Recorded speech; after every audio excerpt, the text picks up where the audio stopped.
This is the Global Broadcasting Service, serving remote outposts since 1928. Hi, everyone. Welcome aboard the Walt Disney World Express monorail. Caramba, we have something really big for you today. Welcome, foolish mortals. Now then, hang on to them hats and glasses, because this here's the wildest ride in the wilderness. This is the DBC Pod with Phil Schoen and Jason Dodge. Hi, friends. Welcome to this week's pod. This is show for the week of September 1st, 2025. I almost said December for some reason. It almost sounded like you said that. I mean, the year's going fast. Not that fast. Not that fast. Phil's back from his trip. Of course, he's gone for like 4 or 5 days, and his trip report is now going to be like 3 weeks long. Yep. This week, we're going to talk about the relevant D23 updates and some of the park updates that we got. Next week, we'll probably go over his experience at Epic Universe. And then I think you wanted to talk about just the other general Disney stuff. Yeah, I had some like dining reviews and stuff like that. And so we could talk about a lot of that stuff. But first, we want to welcome a new member to our YouTube channel, Disney Resorts Fan. Welcome to the show. And of course, Phil was breaking news faster than Scott Gustin and everybody else at D23. So I think you picked up a lot of fun people along the way on Twitter. Did a very good job. So bravo. We'll see. Yeah, got a couple hundred new followers. So killing it out there, breaking the news. Now we just have to go to all the events, Phil. I mean, clearly we have to tell the wives, like, you know what, this is just our life now. We make absolutely no money from it, but now this is our life, right? So we'll see. We'll see if we can get out to California for D23. I'm really hoping that we can swing it, but August is a tough one for us. I know. Yeah. All right, so Phil, I don't know how we're just gonna get right into it, right? So there's some breaking news. Then we're gonna go over like park relevant news, which is probably where a lot of the discussion is gonna come from. And then you've got, I'm scrolling through the pages. I've been scrolling since I started the podcast, and I'm not to the end of your notes yet. So you got a lot of impressions. We probably won't get to all of them. You said you might post these notes on Discord with some of your thoughts of like the long form will be out there somewhere for you guys to find out. So Phil, you're the newsman. Like, so what are we talking about this week? So first we had breaking news. I think this wasn't totally surprised because we know at these conferences and stuff, they usually don't like to mention closing dates of things. They want to keep things more positive and stuff like that. So we figured pretty soon after Destination D23, we would be hearing about the closure of Dinosaur and stuff.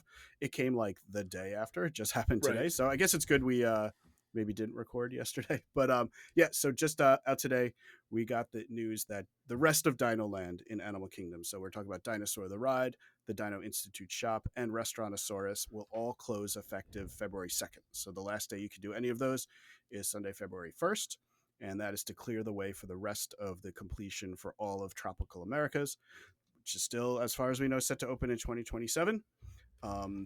And there some other related news after that. They also mentioned that because of Restaurantosaurus closing, because that's where you can kind of get your kind of more basic food and stuff like that, Harambe Market will be shifting its menu to offer hamburgers and chicken nuggets and stuff like that. They will close at some point this winter to set up that shift in the menu and do some work on the restaurant. They also said that Donald, Daisy, and Chip and Dale, who currently have meet and greets in Dino Land, will be relocated to other areas of Animal Kingdom. And lastly, they announced that Kali River Rapids, which always has its annual maintenance, usually it's in like January and February. They are moving that up, so this way it'll be back open before Dinosaur closes. So now the attraction will close October 2nd of 2025 and is expected to open sometime in December. So that is a lot of information that happened, all related to more closures in Animal Kingdom and Dino Land. What were your reactions when you heard all this? I mean, I had no real reactions other than finally we're getting some news like this so we can start progressing everything, because it's been a slow roll, right? With everything over there. So I'm not that I'm happy to see everything closed, but I'm happy to see progress. I mean, you asked me personally, none of this really matters to me whatsoever. It's not exciting. I'm excited for what's coming. Sure. So the faster that starts, the better. And by the way, just in case, if you're watching this on YouTube, I've got a brand new mic, so hopefully it sounds better for everybody out there. It's a big glowing red mic, and I was lied to. I thought they told me I could switch the LED. I was going to do it to like our DBC blue, but apparently I'm not able to do that for something. Well, you're tied into one of the announcements that came out at D23, so that's why you did it. Just a little bit. Yes, Tron Ares. Yes, it's Tron Ares microphone. So I got scammed on that, and If we look distracted if you're watching on YouTube, because like Phil's doing it right now, we're in the middle of our Discord fantasy football draft currently. We were supposed to do the show last night, but it was the first day of school for a lot of our kids, so we got distracted. Anyway, back to the news. So Dinoland closing. It's part of the construction update. Like there's a lot of walls up now, just leading back towards Dinosaur. It's going to be even more so when everything else closes. And whatchamacallit, I think that the biggest whatchamacallit, that got me confused was the Harambe Market announcement. Yeah, that was not something people expected. I think it kind of makes sense that without restaurant stores, they have to have that type of food somewhere. But I know there are some fans of Harambe Market, so it was a little bit of a bummer for people to hear that might be I mean, I personally don't think that it's a big. I can't see them changing out all the food. Like a lot of people are saying it's being replaced and everything else like that. I mean, there's like 4 kitchens in there, like 4 small little places to cook. I can see 1 or 2 of them being your Americana food and the rest being like the specialty food. I mean, that's just me. But everything else seems like okay, this is we're on track now. Yep. I'm more interested in when they're actually going to break ground and start putting concrete in the ground. Yeah, that'll definitely be interesting. I think we still are waiting for it to go vertical.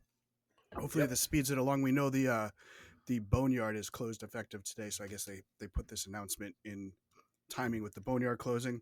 So now that whole area is closed and the walkway is moved around and stuff. So hopefully we'll see it go vertical sooner rather than later.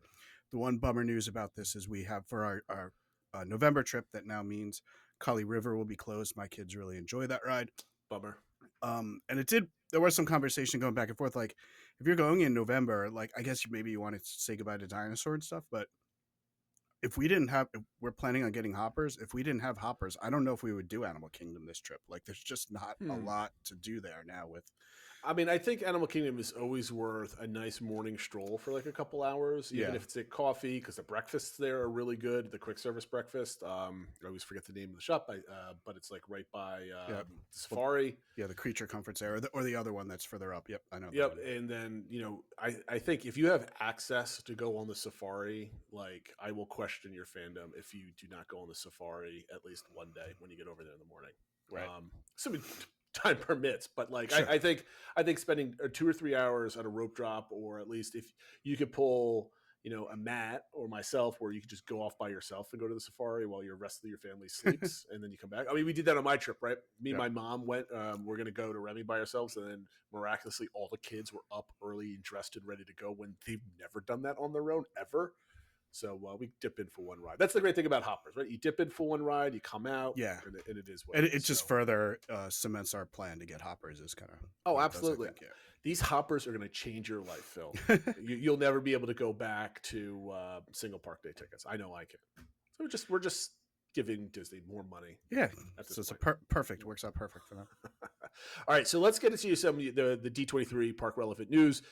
There were tons of shows out before. We talked about this with Drew a couple weeks ago. Yeah, there's a lot of people predicting like what are they going to announce, whatever. And then we got the schedule. There wasn't really any parks panels. Everybody was freaking out, but we got some really cool news. I thought that I personally wasn't disappointed with what was coming out. I love a lot of your videos and things. It seemed like you're very entertained. We'll talk about that later, but let's go over the park relevant news. What I think that's a good point, because I think what happens is when you see it all listed out, there was a decent amount of news that came out of it. It just was different than what we thought was going to be announced, and I think that left some people feeling a little bit disappointed. Right. But let's go through with what we had. So I'm going in order of like how it got announced during it, so not necessarily in what we think is the biggest news or not.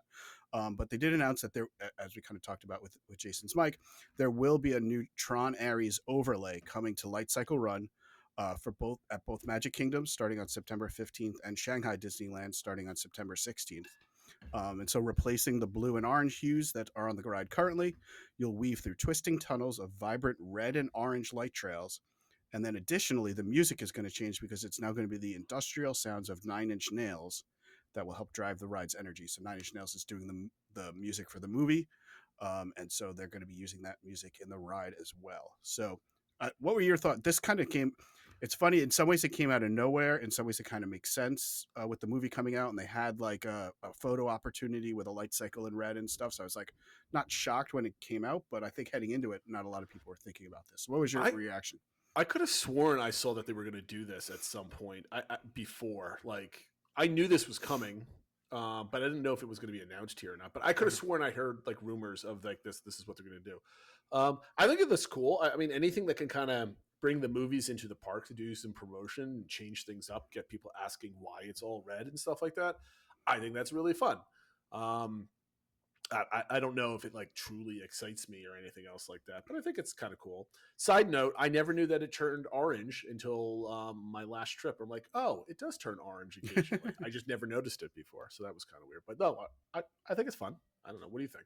I think it's kind of cool. I think it's nice. I mean, I'm always a fan, and I'd say they should do this more with any of the rides that have a digital component that you can change it up relatively easily. They should do it more. So I think it's cool that they're doing it.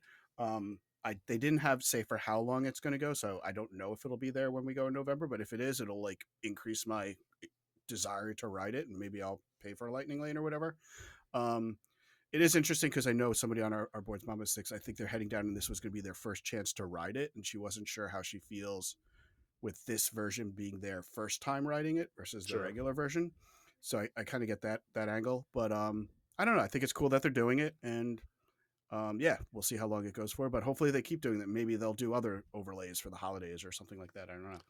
I don't think it changes once a bit the ride experience. There's like no story to Tron when you're in there. Yeah, I think actually the new music is probably going to be the biggest impact versus like when you're riding it, you're going so fast you don't necessarily notice the color. So, but I really do dig the Tron like soundtrack when it's there. So I mean, if it's not like just crazy like rock and roll music blaring all over the place, because it's nice and serene as you walk into it, right? And right. If the music is like inside in the queue and then in the ride vehicle loading area, I think that'd be great. I hope they keep the ambient music outside, but we'll see. Yeah, we'll have to see about that. They didn't. They just talked about it on the ride, so I don't know if it'll be like Nine Inch Nails blasting at you while you're just walking up or what, but I guess we'll see. The next thing they talked about, and this isn't necessarily specifically an update to the park, but it's park relevant, is that they announced during the Creating the Happiest Place on Earth panel that Leslie Iwerk is working on a new documentary that'll be on Disney Plus and YouTube called Disneyland Handcrafted. And the main idea, and if you don't remember, Leslie Iwerks she was behind the Imagineering story, which was so great on Disney Plus.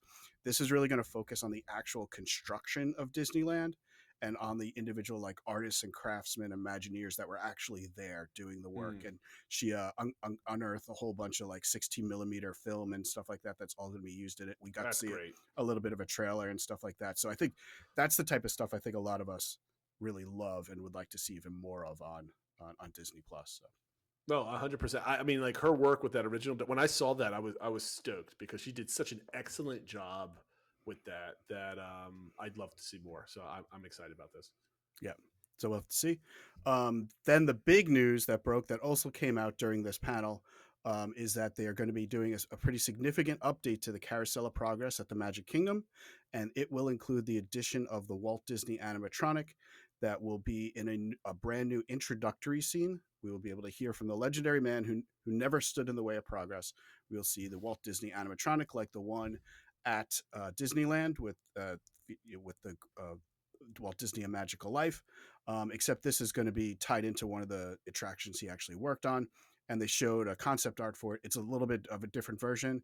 He's wearing like his blue cardigan that you see him if you watch that pre-show when you're outside of the Carousel of Progress. It's been in a lot of videos about the World's Fair and stuff like that. So it's the one where he's talking about how the Carousel of Progress works.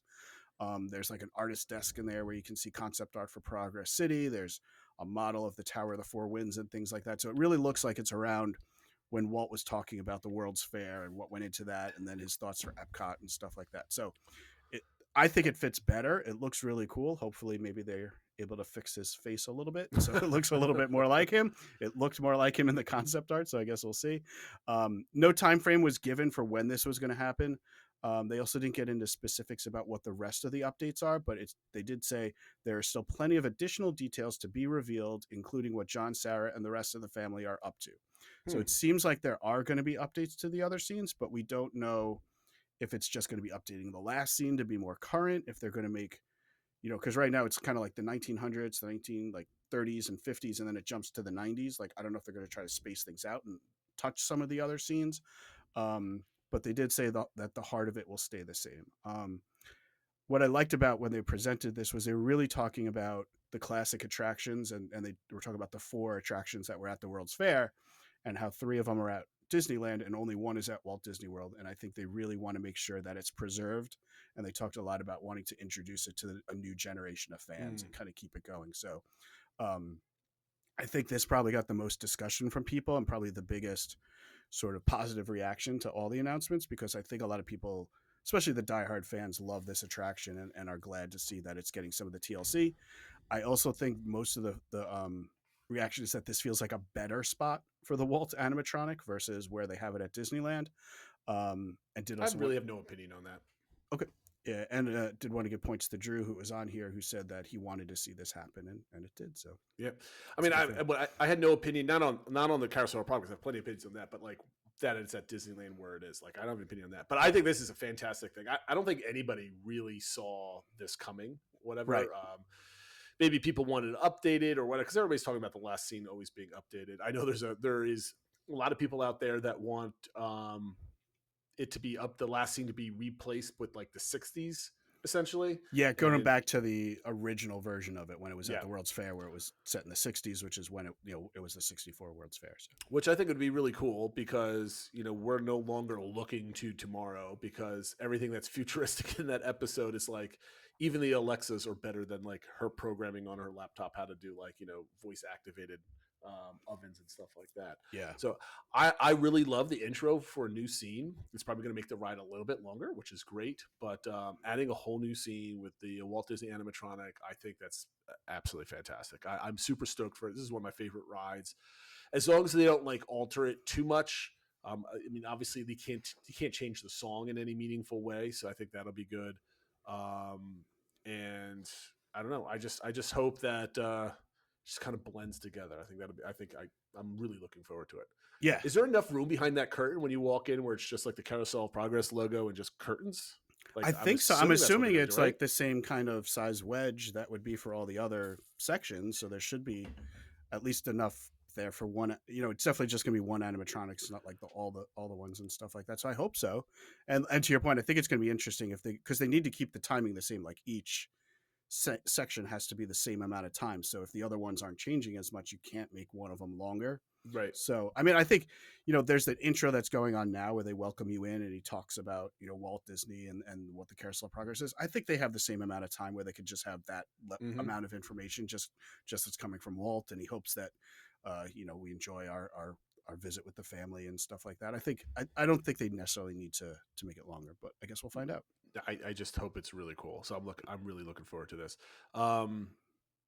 You mentioned in one of your questions here is, would it be a must-do attraction? This is definitely going to have a wait when this opens. Yeah. I mean, that's going to be unbelievable to see that area and the Carousel of Progress all actually have a line coming in rather than I know, it'll be interesting. You have to wait like several shows and stuff like that. It'll be interesting.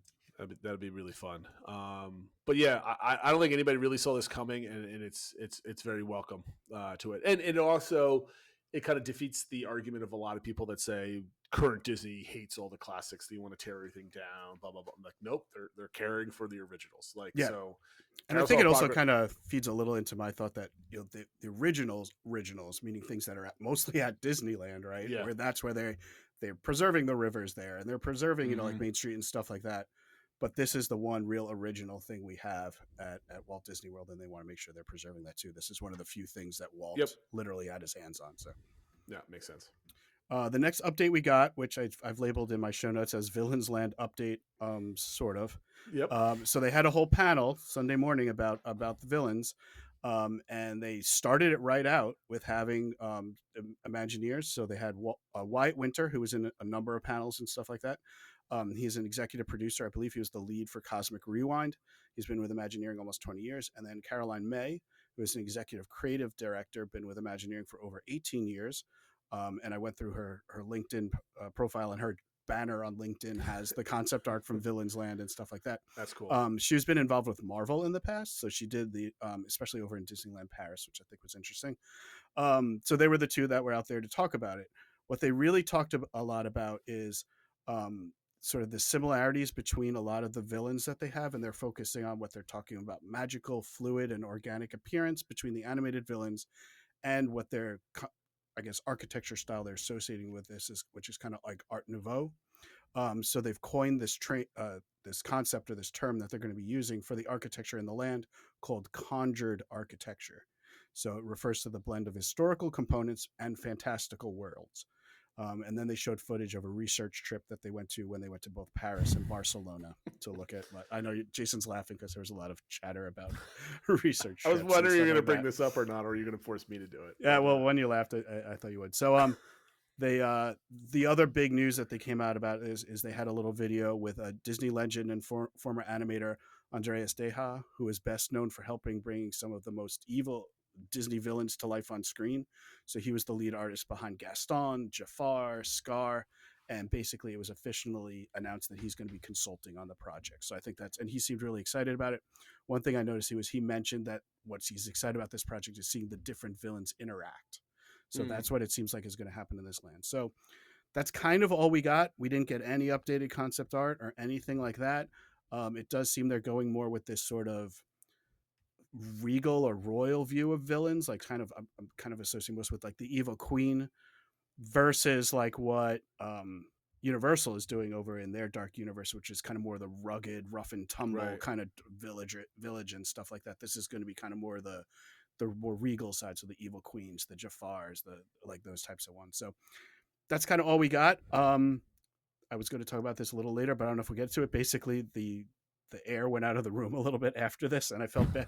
There was a lot more to the villains panel, so I was like, well, I feel bad for this person that's talking about Bath and Body Works new villain lines and stuff like that, because nobody in this room cares about what you're saying right now. Yeah, that's a tough thing to follow. Yeah.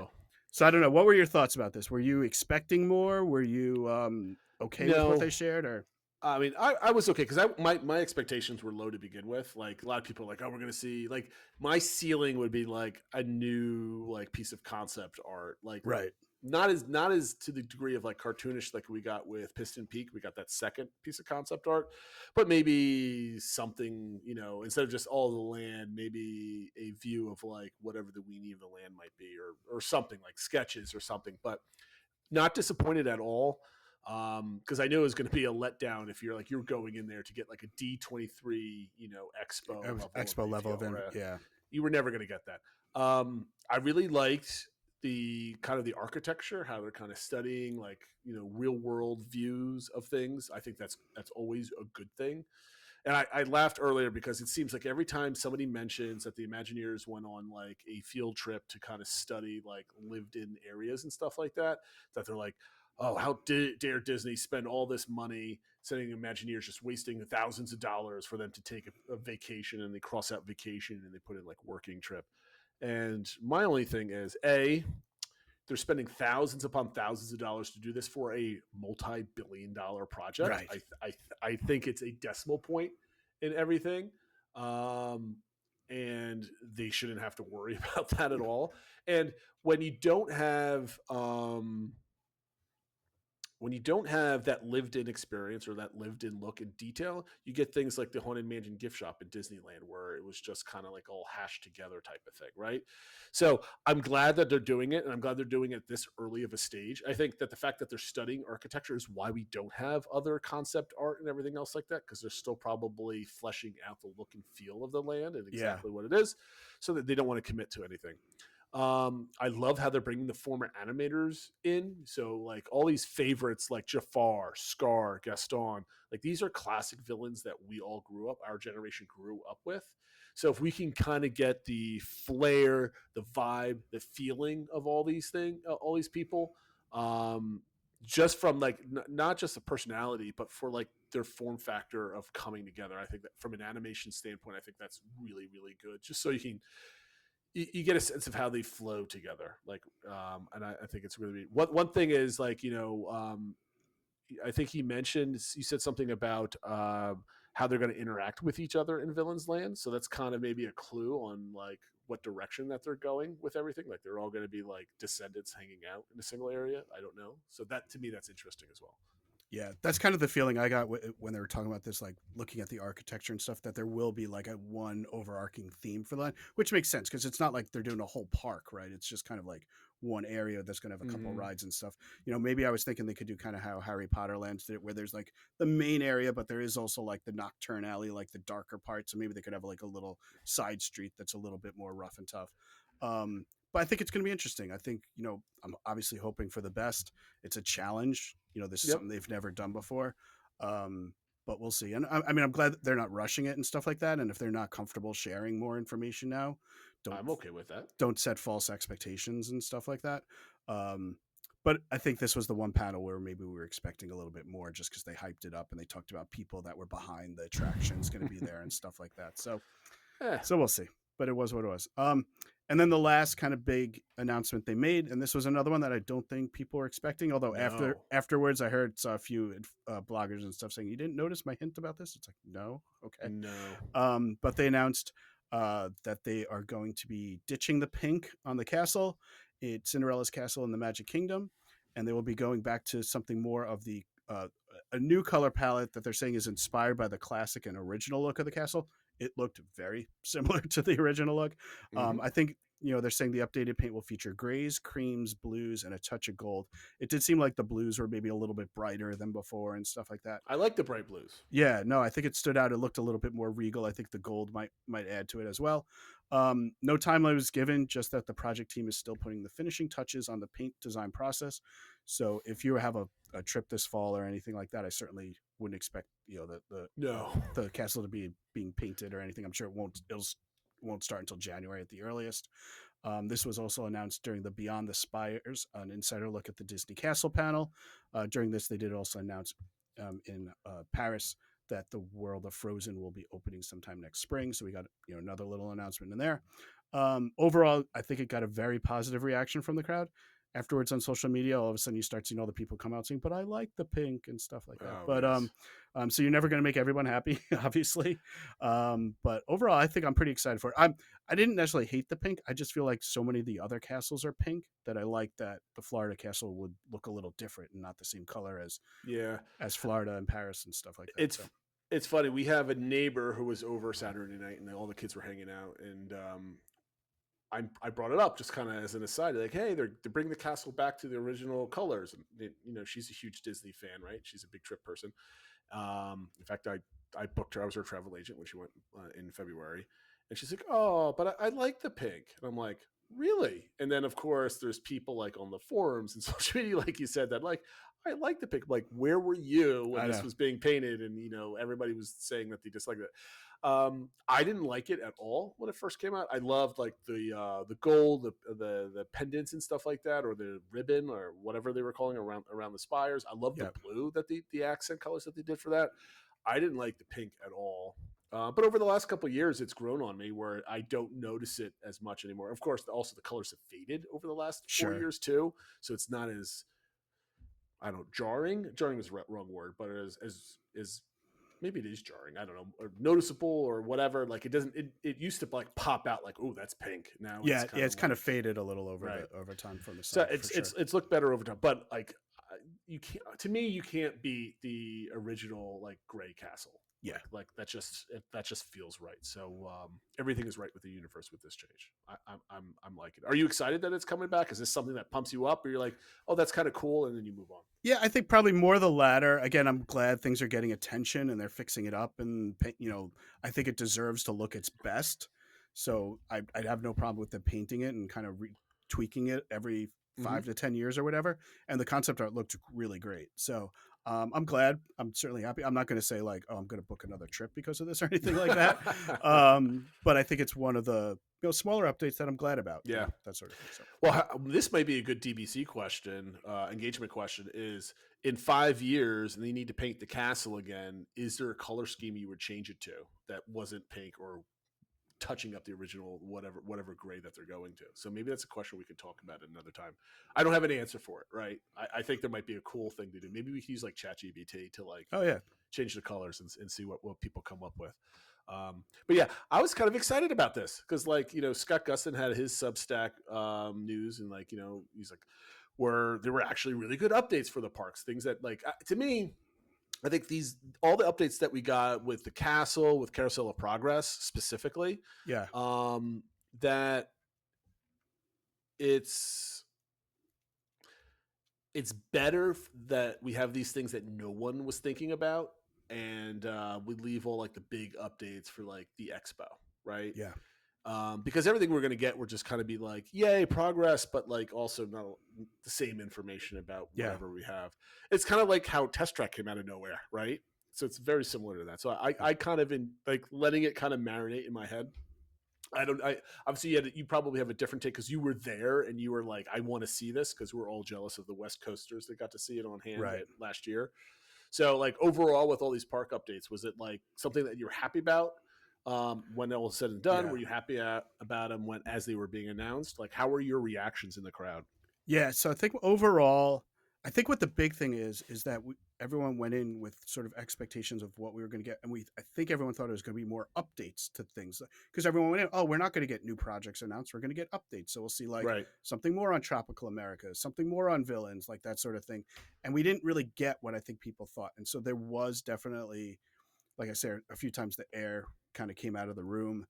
Definitely seen in some of the chats and groups I'm in and stuff, some negative feelings and stuff like that. And we just got our surveys to give out, for Destination D23, and I saw some people were sort of licking their lips to all excited about giving their negative feedback and stuff. Boy.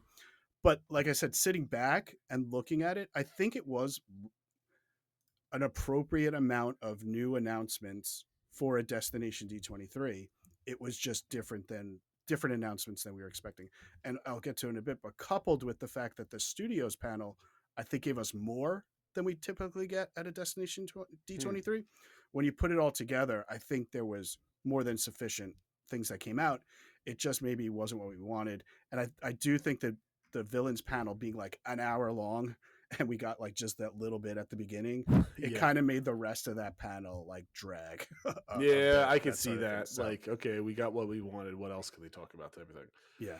All right, so we're at the halfway mark of the show. We're going to go into more of a trip report style discussion of D23, where you're going to just basically your observations of what you saw, how you felt, and kind of the whole process type of thing. But first, we remind everybody about our social media accounts at the DBC Pod, anywhere that you find our social media.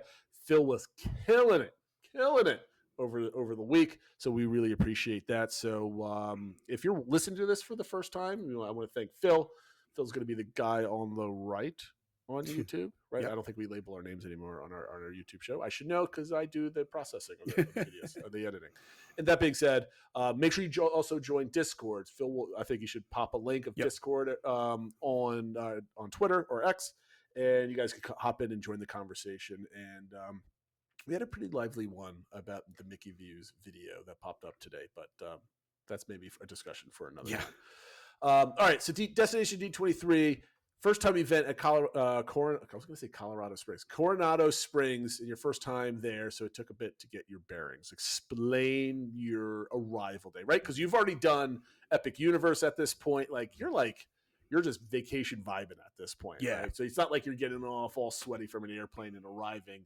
You've been chilling pretty good for a couple of days. We're definitely in vacation mode, and we shifted over to Coronado Springs that first day, and I'll probably get into this next week and stuff like that. We went to Epcot for food and wine. I'll cover that separately.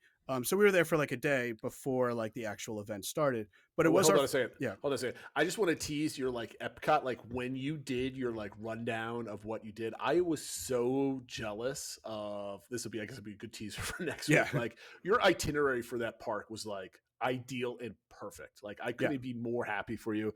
I wouldn't have been able to do it on my vacation for two reasons. One, it was so hot that you couldn't walk around anyway. And two, there was no food booths. So it was kind of lame regardless. But like the way you did it was absolutely perfect. But I'm delaying for everything else. So, okay. So you're getting there. So we had never stayed at Coronado Springs. so we had to figure out our way to go, get from our room to the conference center and stuff like that. So the first day, which was the Friday, we go over to check in and that sort of thing. So we get our goodie bags and all that. Are you in the tower? No, we're staying in the casitas, but they're kind of like the regular rooms. So they're sort of similar to what you have at like Caribbean Beach, the exterior doors and stuff like that. Okay, so if the lobby is south, right? The casitas are to the right of the pool, correct? So they're kind of around. On the map, the pool is in the north. Yep. And the Destinos Tower is kind of on the right. The main areas of the rest of like where a lot of the restaurants and the conference center is in the south. And we were just to the west of the conference center. Okay, I must be, because I remember staying near basically when we were there in 2017, we were actually just by where the tower was being built. And that has like some outdoor rooms. I guess they have them in other places. Yeah, they have some around and stuff. Yeah. There are different sections of the casitas and stuff. Gotcha. But we were staying, we booked the conference rooms, which were preferred rooms, and they were literally attached to the conference center. Okay. So it was really convenient. One thing I will say as a big takeaway is if we ever do Destination D23 or whatever, I'm absolutely 100% staying at the resort where the conference is being held, because it was so convenient to be able to take a 5-minute walk back to the room and stuff like that versus having to take a shuttle from ESPN Zone and stuff like that there. So it was really convenient for that. Like I said, our check-in was smooth. We all, no problems with the IDs and everything like that. And we were given our bag, which was provided by Lug, and it was full of everything, which we of course go back to the room and dump out and try to take everything in. We then had some breakfast and then had our shopping time at noon. One thing I'll say about this is there were lines everywhere because the shopping was in 4 different rooms, and then there were 3 different spots to pick up pins if you pre-ordered pins. And these lines, some people were in line to pick up their pins, an individual line for over 2.5 hours. Wow. So some of these, there were just people everywhere. So it was really confusing where it's like, okay, where are we supposed to go? Like which room is working and where's the line start for this and stuff like that. And we were reading on because some people had shopping slots before us that they were saying like you only had your hour to shop and there were the 4 rooms. And if you didn't get to the 4th room before your time was up, they didn't let you in. Like you didn't get to go. And you have to have been a guest for D23, right? For Friday, you had to be part of Destination D23. They were selling shopping passes for other people for Saturday and Sunday. Friday was just for Destination D23. So you're not competing with like outside people then. Right. And there were so many people assigned to each slot. Mm-hmm. There were some technical issues when we were reserving our slot, but we got the noon slot and it worked out. So we kind of knew a little bit about it. We also knew we had to be efficient, and we knew 2 of the shops were doing mobile checkout. So we're like, well, let's go there first because we can do those as quick as we can. So we have enough time. Like my wife and I were really strategizing about everything. Honestly, once it got going, they were kind of walking you around and we're saying, okay, well, here's like, now your time started. We're walking to where the stores are. This store's there, that store there. And you kind of, there were like breaks in the pin lines. So you had to like cut through the pin lines to get into the shopping rooms and stuff like that. But overall, we found everything we wanted. It seemed lots of good stuff. Probably spent more than we should have. I saw your picture. You're like, that is absolutely nutso how much you bought. Like, good for you. I mean, that's awesome. But like, I don't think I would ever. I probably would buy all that stuff, but then my wife would yell at me for spending so much money. Fortunately, my wife is a bad influence because even on the last day, we were in like just the shop because we were trying to look for something to bring back for her father because her parents were watching the kids. So we're just in like the Coronado shop, and they had this really nice button-down shirt with gray that had like the park icons on it. She's like, "Oh, that's nice. You could even probably wear that to work." I'm like, "Yeah, but do I really need another shirt?" She's like, "Yeah." I'm like, "Yes." Oh, okay. Like, yes, you do. I'm like, "Okay." So that was good. Overall, like I said, we got lots of stuff for the kids and stuff like that. It did seem like a lot of clothes, maybe less like toys and things like that, but it worked out for us. In the ink and paint shop, that's where they had a lot of the other vendors. That's where the Lug booth was. That was really popular. They were doing like packages, and then they had a coupon thing in there, so you're able to get like a pretty nice Lug purse for, in addition to the one you got for free, for a reasonable price. So I think that was a popular place to go. So overall, that went well. We finished up pretty much within our hour. We were like, I think, just checking out of the last store when our hour went up. The other thing we did was there was an exhibit hall there, which was called Charting the Course.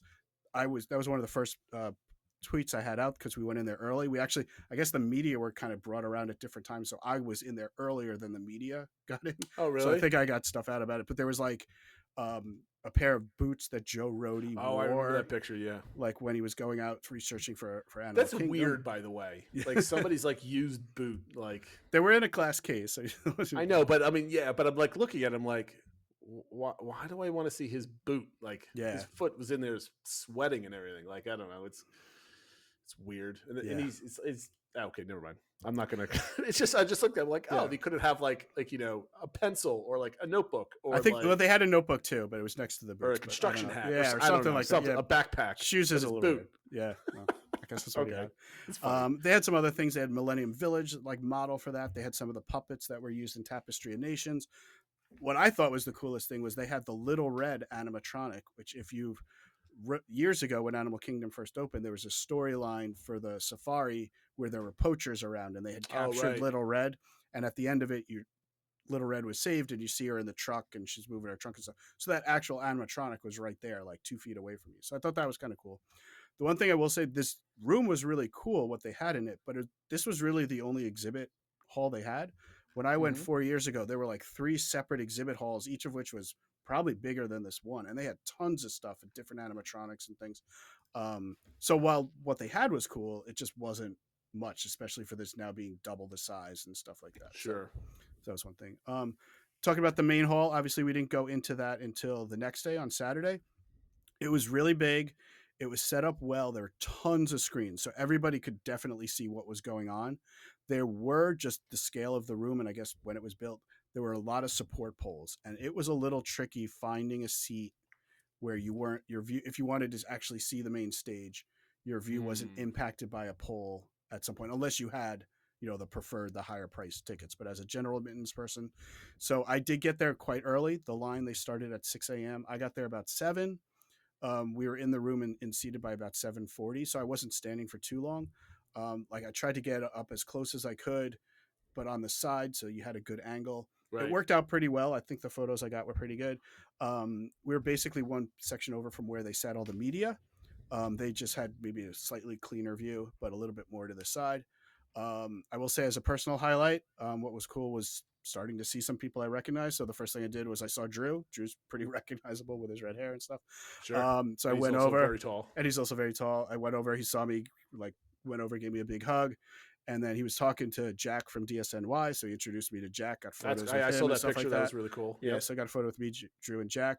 I didn't meet him until after at the water park, but then I met Scott Gustin in person. And that's when he mentioned that he thought I was killing it with posting. He's like, you must have had the best internet of anybody here because you were getting stuff out earlier than everybody else. We were chatting for a good while. We also caught up the next day and stuff like that. So it was kind of cool just to meet in person people we've communicated with, that we've had on the show, that we've just interact and just had content and stuff like that. So I thought that was really neat. Like I said, overall, really good audio for the most part, video, tons of screens, so there was no lack of being able to see. The other thing I'd say is the quality of the performers they had were top notch. They had a ton of people that were literally from Broadway. So it was like these people were good. They knew what they were doing.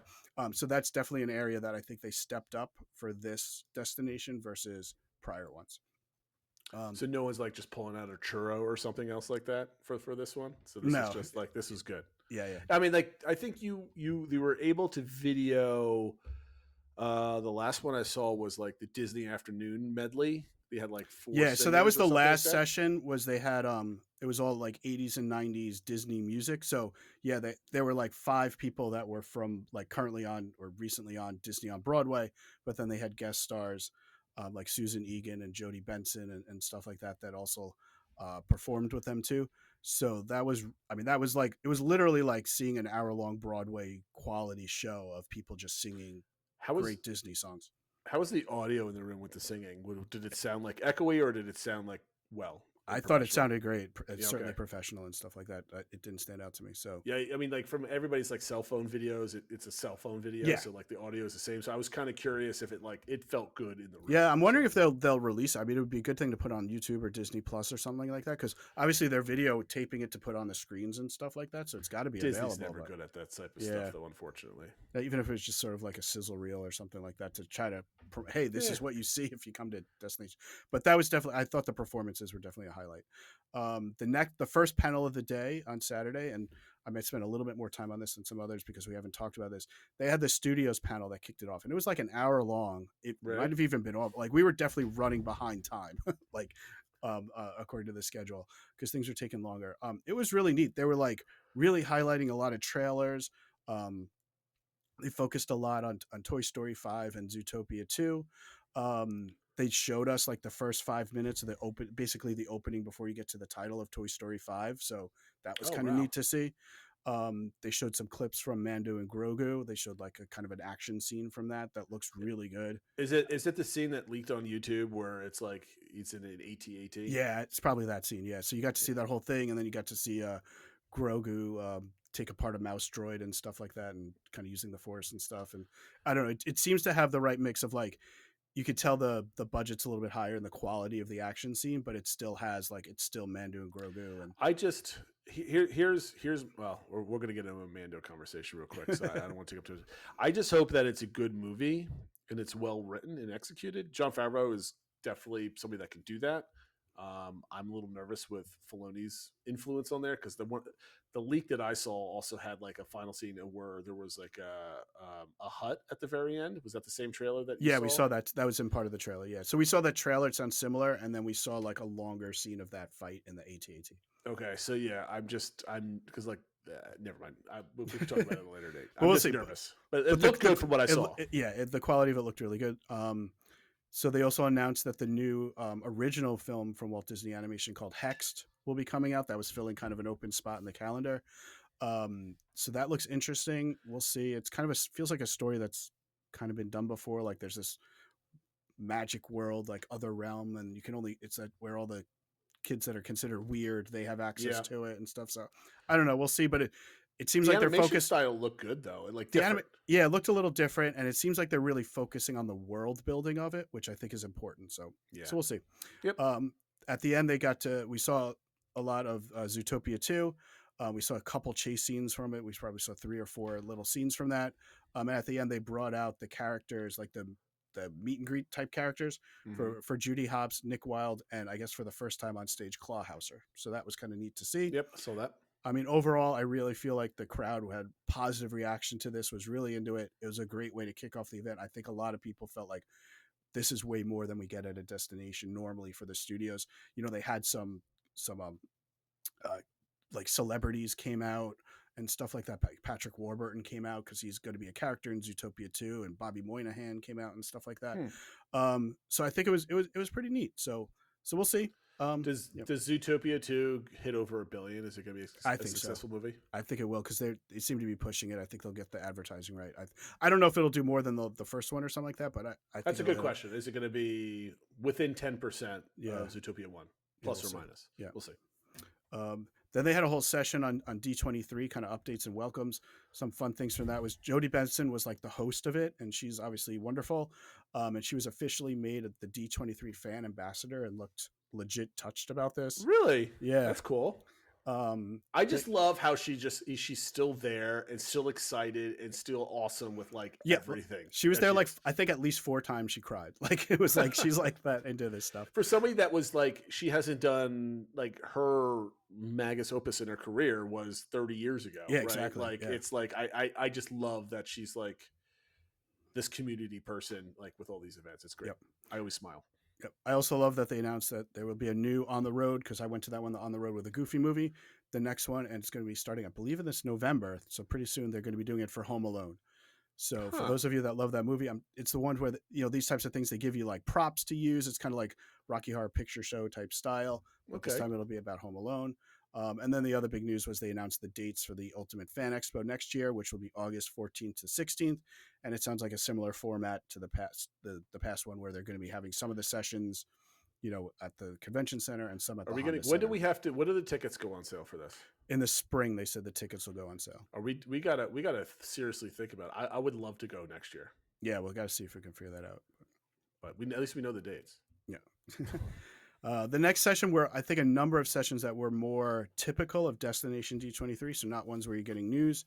There was about Ex Atencio. His family has a new book out, so there was like kind of really, they were talking about him and his career, how it developed. One tidbit I didn't know was he's the person who came up with the final design for Figment, which I thought was kind of neat. Okay. They had a Disney on Broadway session where, again, it was all these talented people, including Susan Egan, who was up there singing songs. And she said that she wants them to make a staged version of Tangled because she wants to play the role of Mother Gothel. They had a session about Phineas and Ferb, which, as we are fans of it, it was neat to see the creators of the show up there, and they were sketching and drawing the characters and stuff too. Oh, really? That's always fun to watch. Yeah. So I they like were. that. So the host basically said, "I want you to draw your 3 favorite characters," and while they're drawing, he's asking them questions and stuff like that. So it was really neat. As fans of the show, that show gets watched a lot in my household. I thought that my kids were definitely jealous. The one session that I really loved was called D2K, and it was ideas of all these kind of not lesser, but like not the big Disney tentpole films. A lot of the ones that came out in the 90s. So things like Tarzan, Treasure Planet, and Brother Bear, things like that. So they had a lot of the directors and producers, and they talked a lot about how the care that went into the movies and how it came about. They talked about those research trips that they went on. One thing that was funny though was the one, I think it was Don Hahn, his group went to like Paris because they were doing, I think it was for Beauty and the Beast and Hunchback of Notre Dame. So there's all these clips of them like in Paris and on the riverbank having picnics and like doing research and sketching and stuff. And then for like other ones that were like in caves and stuff like that, like for Atlantis, they were going out to the west, the western part of or into Alaska and stuff like that, and doing all these like cave divings, and they were in like Spider Cave, which was basically like, it's called Spider Cave because if you go in, you just look up and there's like millions of spiders like an inch away from your head. Oh. And I was like, can I do the one to Paris and not Yes. the one to Spider Cave? I want to draw Paris, Yeah. not Spider Caves. Holy cow, that would freak me out. And then they surprised for this again, another celebrity that came out. Joey Fatone came out and started to sing "Trash in the Camp," which was like the closing song from Tarzan. So that was kind of a random thing that happened, but it was fun. All right. Yeah. The next one was Creating the Happiest Place on Earth, which we talked a little bit about. That's the new documentary that's coming out from Leslie Iwerks, and also where we got out the information about the Carousel of Progress. So that was a great. What was the reaction in the crowd for the Carousel of Progress? It was very positive.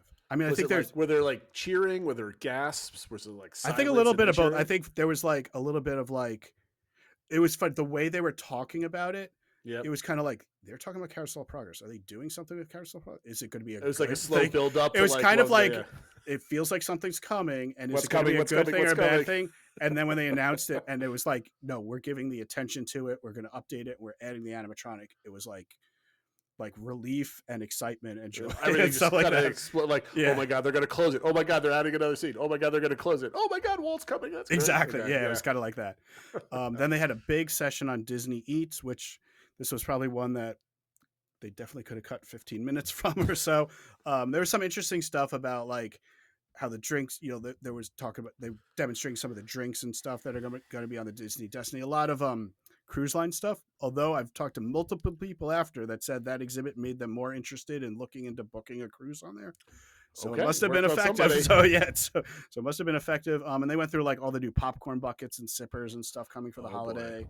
You're gonna love the ones coming out, I'm assuming, right? So there were some fun ones. The one thing I really want to get is there's a new holiday zombie tiki mug that's coming to Trader Sam's. Yes. So that is that's the must get that I'm gonna have to do. I wasn't reading the notes carefully, but Trader Sam's did pop up, and I'm like, that's gonna be something for Phil. Then they had the Emperor's New Groove session, which was just Don Hahn and Patrick Warburton talking, and they're just like two goofballs and stuff like that. So that was pretty fun.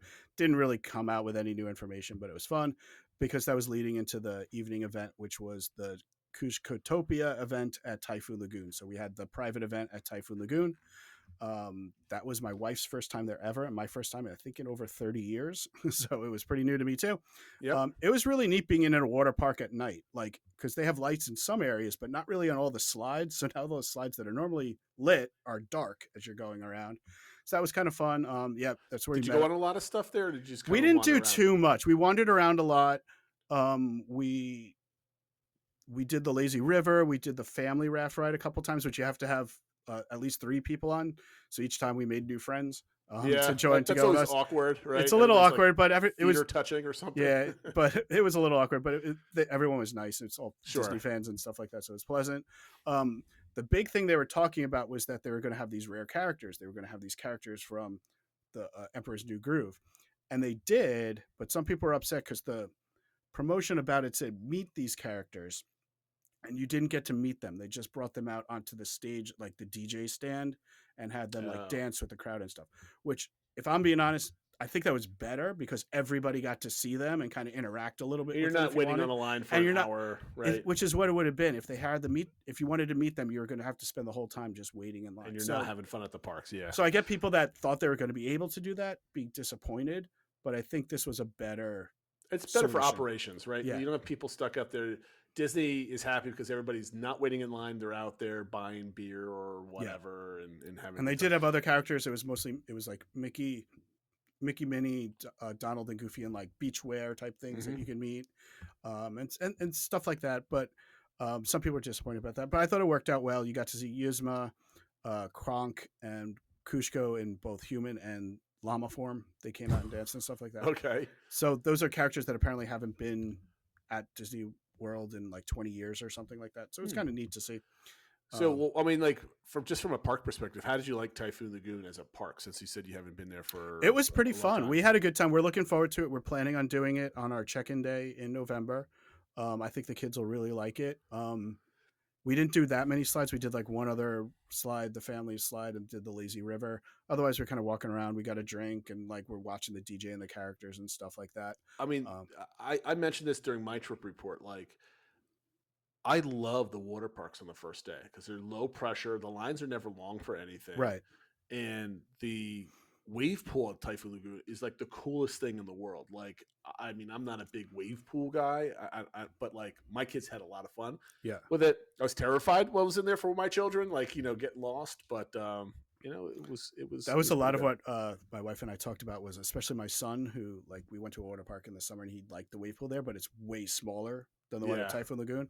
We're like, we're going to have to set some rules. Like you can go out this far. You can't go all the way out. I think there's like markers with like depth as you go farther. So you can say like, you can't go past. That's what we're going to have to do is mark or figure something out else what that like is that. and just make sure he follows that. Because it is gigantic. I mean, I don't know if it's the way it's designed where a perspective makes it look like it's bigger, but like it's like, I don't know how you have like 4 lifeguards on either side doing anything effective because they're standing like 30 feet above the water surface. Yeah, I don't know. Like, what's going on with this thing? But it was funny where we were standing to watch the DJ was kind of at the edge of the end of the pool. Mm-hmm. And when those big waves came, the waves came all the way up to like where we were. It was kind of interesting.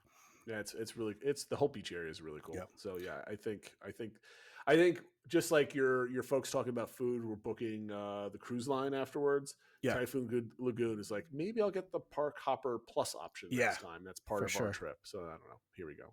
Yeah, that's really cool that they had that event. Yep. So that was the end of day 1. Day 2 started similar. Got up about the same time. Got there. Got a very similar seat.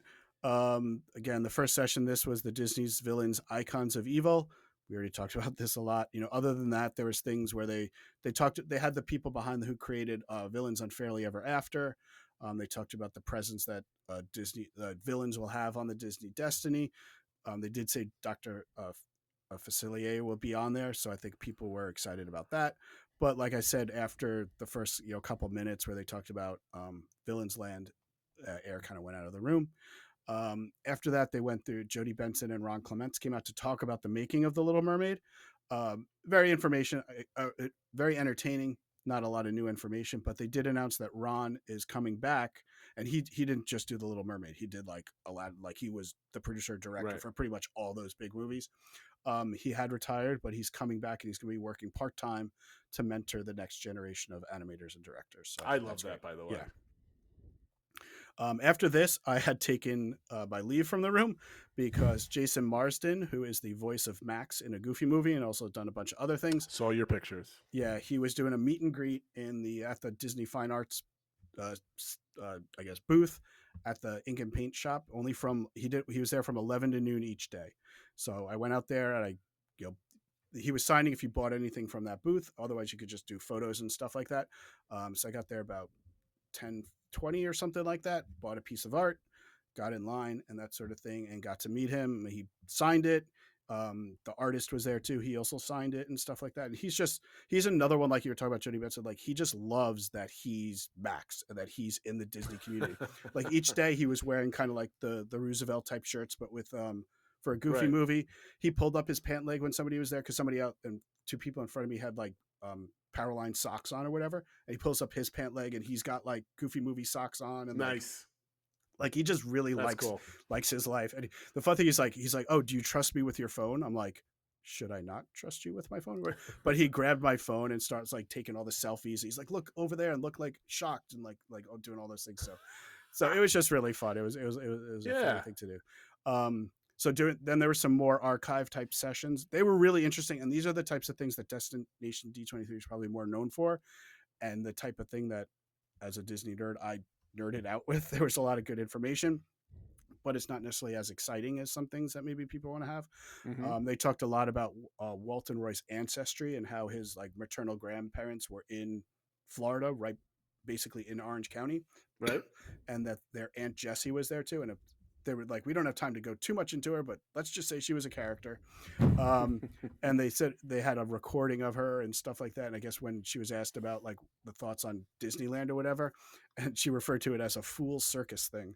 So, you know, the kind of the older generation kind of giving the kids like, you don't know what you're doing, blah, blah, blah. After that, there was a big session on Stay Tuned, You're Watching Disney Channel, which was hosted by Ashley Eckstein and had a whole bunch of people from various Disney Channel shows. Other than Ashley, I didn't know any of them because we didn't have cable or growing up, so I'd never watched any of those Disney Channel shows. But there's like Lizzie McGuire and Good Luck Chuck and stuff like that. I never had the Disney Channel either. Like my grandmother would send me like the OG like Mickey cartoons that somehow she knew how to record things on a VHS tape, and I had like a dozen like just cartoons from the Disney Channel. But my only thing was the Disney afternoon stuff, like on what was it, ABC or whatever back in the day. So Disney Channel, like my 12-year-old daughter is watching all these shows now on Disney Plus, like when they kind of put them on there. Okay. So some of the other ones. So I have to say there were some people like next to us that they seemed a little younger than us. They were like super into it. So I think this was a divided panel where it was like a good chunk of the room did not care about this at all. But the people that did cared about it were like really into it. They were into it. Yeah. That's cool. Then was the Beyond the Spire session where they talked about the different castles from around the world. And they had kind of somebody each there representing sort of each of the parks and that, or at least worked on the different castles and stuff. And the person who was talking about Walt Disney World says that they think Disney World is the best because they consider it having 7 castles, which they listed all. I'm trying to remember all of them, but two of the ones they counted are at the summer winter mini golf. There's 2 castles there. Oh, like on property. Yeah, on property. Yeah. So it's like obviously there's Cinderella Castle, and then there's like Prince Eric's Castle and Beast's Castle, and then there's 2 castles in Epcot because Norway has one, and then there's one other one, and then there's the 2 on the mini golf course. Gotcha. So there's 7 castles. I would not have got. You have a thing here asking me to name all. I would have been like, what? No. One thing that was cool, they had Jason Silson come out, who works on Nighttime Spectaculars, including Happily Ever After. So he talked a little bit about how they make the shows and what goes into it, and that was pretty cool. And then they talked about all the different overlays they've had to the castle. So they talked about the birthday cake one they had at Walt Disney World, but there were other ones. There was one in Paris that made it look like a giant strawberry shortcake and things like that. But they brought up when they were promoting Lilo and Stitch toilet papered the castle and stuff like that. And the Imagineer talking about it was funny because it was another Imagineer like doing the project, and it was supposed to be like super secret, whatever.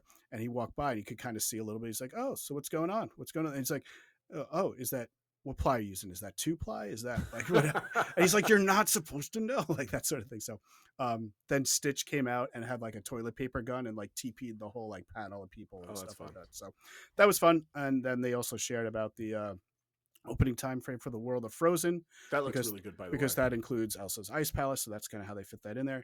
It would be opening in the spring, so it looks like it's not going to be open in time for us when we go in February. Maybe soft openings, I don't know, we'll see. The last regular panel was about a making of a Goofy movie. Obviously, I loved it. They brought up Bill Farmer and Jason Marsden and Kevin Lima, who made the movie. It was a lot of the stuff that was in that documentary, not just another goof. Right. So it wasn't a lot of new information, but it's still always fun to hear them talk and do the voices and stuff like that. And then it went to the closing concert, which I covered a little bit, which honestly, it was at least an hour long of these people's amazing performers. And like I said, I think some of they had Susan Egan was there, she was Meg in Hercules, so she performed "I Won't Say," and then Jodie Benson came out and performed "Part of Your World," and then they did a duet, and they were like, before we go, we should do something together, just you and I. Let's do something uplifting, and that'll send us out on a happy note. And then all of a sudden, you could see they're bringing up all these images from Toy Story 2, and everyone's like, they're going to be singing that sad Jessie song, aren't they? When She Loved Me. So they did it, which obviously was incredible, but it was funny that they were like leading it like this uplifting song. And they closed with a lot of the Goofy movie songs, and the last one was Eye to Eye, and Caroline Max came out and stuff like that. That's cool. And so that was really fun. It was interesting following along throughout the whole thing in some of these like message groups and Facebook groups I'm in. A lot of people were reacting positively, especially to all the performances and stuff like that. But there were a lot of people that were like, "This is boring. I left after the first panel. We're going to the parks and stuff like that." I'm like, "Well, that's silly." I'm like, "What did you think it was going to be?" like, I don't know. The D23 Expo is for like the true Disney nerd. Like that's what you're there for. You're seeing. Well, Destination is, yeah. Yeah, Destination, Yeah, right? Yeah. I mean, you're there because you want to take deep dive on like very specific topics. Yeah. That's how I always view it. Like you go there to like stare at Joe Rohde's shoe and like be like in awe of that or stuff like that. But I think a lot of people thought it was going to be a flashy party like Expo last year, and there were definitely some things that like in the people that attend in the past felt like, oh, we got the gift bags were better and like it went longer, like the party stayed later and stuff like that. So there were definitely some things where even just about the event, the expectations maybe weren't met but I don't know. I still had a great time. Like I said, I think they really stepped it up at the studios panel and really stepped it up with the quality of the performers they had. Lots of good. I love the archive stuff. Basically, anytime Becky Cline comes out, I would listen to that for hours and hours. Sure. So I thought it was great. But it was just maybe not some of the things we were expecting. But so you have to kind of pivot your mindset a little bit. But just have fun. Yeah. So overall, we loved it. It goes really quick. I kind of wish we had another day there just to kind of decompress after it before coming home. But we had a 9:10 flight the next morning because the kids are starting school.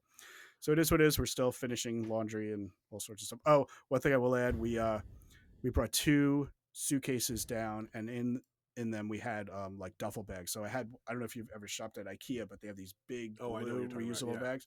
So I had one of those in my bag, and then we just shoved all our dirty clothes in that and checked that bag. And then, because we had bought all the stuff we bought had to go into the regular suitcases. Right. So that's how we got the stuff home. Well, there you go. So, I mean, obviously you had a great time. Would you do Destination D23 again? Absolutely. Yeah, I would definitely do it again. Like I said, things weren't perfect, but like it was a great time, and like the things we got to mix in with even outside of the event, but there's a lot of unique things that you normally don't get to do. So yeah, I mean, I really wanted to go this year, but like I don't think I could have swung going back to Disney World for like 4 days, especially since I took my daughter at the beginning of July. Yeah, really. And we had a family trip, like a big, really expensive one. I'm like, hey, hon, can I just go by myself now? Whatever. Yeah. But yeah. Before we finish, I just want to do a bunch of construction updates. I mean, not to cap off your awesome story with just some like, mundane construction updates, but I want to throw them out there because there are some good ones. Just real quick. Big Thunder scaffolding is going up around the Q section, so they started moving in different sections of that, which is really interesting. Animal Kingdom, we mentioned this earlier in the show. Tropical Americas, all the WDNT had a headline that there's now a maze of walls leading to Dinosaur, as we were expecting it to be. Yeah, it's interesting though. It seems like when you walk in that main pathway that you normally would take right to Dinosaur, that's closed. Yeah, I guess because of the boneyard or whatever. So you have to kind of make a left and go around that to get to Dinosaur. Yeah. So that's very interesting. And then of course in the parking lot in Hollywood Studios, we're seeing a lot of the foundation drilling starting for the building. So their heavy machinery is now moving before the Encanto building, which I don't think anybody would have guessed with the way things are. But that just shows how fast they're moving in Hollywood Studios. Yep, absolutely. I think it's really cool. Okay, so that's it for the construction aids, and we're going to wrap up the show because we're just over an hour, which is perfect timing, Phil. So anything that you might have forgotten that you kind of last thoughts on D23? Anything that you might just remember that you forgot to talk about? No, I think I covered everything. Like I said, we had a great time. If you're considering going, I think it's totally worth it. It's not cheap. We got general admission tickets. They were $300, but you got a lot for it. The the swag bag, you got the private party, you got all these like, I mean, it was basically a Broadway performance. You'd probably have to pay $100 for that anyway. I mean, to just see your, that, you know, it's like just the water park ticket alone would have been like if you were doing like an H2O glow, Yeah. that's like $120, right? something like there. that. Yeah. So I think it's worth it. Yeah, Yeah, for I definitely think it's worth it. Got to do a little bit of planning and stuff like that to figure things out. But that's part of the fun too. So I think if this type of thing, like nerding out a little bit on the archives, if you hear some of those archive type stories and things that they pull out and stuff, if that interests you, then you will love Destination D23. What was the food situation like? Were you like just nibbling on stuff? Like what were the offering? So there? that was one thing that I mentioned in the feedback, that I thought the food setup this time was much better than when I went 4 years ago. They had food trucks come in, so they had various food trucks. You did mention this on Discord. Yeah, okay. But then they also had a lot of the places that are just at Coronado, which are a number of options. But some of the places that normally aren't open for lunch, they had them open for lunch to be more places to go. And what we wound up doing both days for lunch was we went to Three Bridges, which was doing mobile order only. So basically, as soon as we got up in the morning, we picked a slot, picked what we wanted to eat, and went out there, and they were serving. They didn't have the full bar, but they had beer and sangria available. So we were just sitting out there, the breeze coming through, and we're eating good food and having a drink in between, and it was really nice. There's one place on property that I definitely want to see, and for some reason it's like the Three Bridges restaurant, because that wasn't built when I was there last. Yeah. So, and that restaurant, that hotel doesn't have room for our family of 5. Yeah, basically. So we're probably never going to get. So that worked out really well for us. I know some people that went to the food trucks were frustrated with long lines, and they were like, "We're just going to Grubhub order for tomorrow or something." But I think they opened up enough other options that it wasn't too bad. And even the food trucks, did your homework, right? And you had like 2 hours or whatever, maybe a little less because they were running long. But like, if you just waited a little bit, there weren't really lines at the food trucks and stuff like that. So I think it worked out fine. I think that was one thing they handled better this time than the last time I went. Okay. So Destination D23 sounded like a really good time. Next week, we're going to do your takes on Epic Universe. Are we going to be able to wrap up the rest of your I was thinking do the rest of the Disney, kind of tie into it and like give my review of Coronado and stuff like that. So we'll finish that up. I have some dining reviews and some fun things we did. Okay. And then we could do, and I'll be honest, part of it is because Epic is the part I took the most detailed notes. So I'm okay leaving that the furthest out. So in case I don't start forgetting other things. Okay. Very good. Perfect. All right. We're going to wrap it up. Everybody, thank you for watching and listening. Make sure you like and subscribe. We really appreciate that. Leave a comment below if you're watching this on YouTube, even if it's just to say hello. We do appreciate that. It helps the algorithm and the engagement. We want all the new people to be clicking on things that they clicked on you online. But that being said, thank you everybody for watching, listening, and we'll see you next week. Take care, everyone.